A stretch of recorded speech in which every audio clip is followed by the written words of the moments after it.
సంబంధం లేదన్నట్టుగా బ్రతుకుతావు.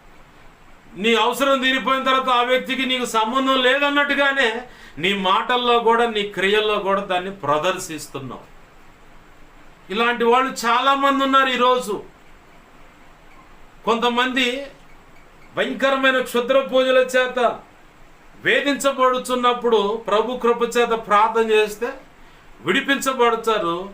ఆ విడిపించబడ్డ దైవజనుడిని, ఆ కుటుంబాన్ని, ఆ సేవను, సంఘాన్ని గౌరవించాలగా, గౌరవిస్తున్నట్టుగా నటిస్తా మళ్ళీ ఆ దైవజనుల మీద వారి భార్య బిడ్డలు, తల్లిదండ్రులు వాళ్ళు ఎవరైనా ఉన్నా కానీ వాళ్ళ మీద మళ్ళీ తిరిగి వీళ్ళు మాంత్రికుల దగ్గర మంత్ర విద్యల ప్రయోగాలు చేస్తూ ఉంటారు. కృతజ్ఞత లేని రోడ్లెమ్మడి తిరిగే ఊర కుక్కలు అన్నాల వీళ్ళని. అసలు కృతజ్ఞత లేని కుక్కలు.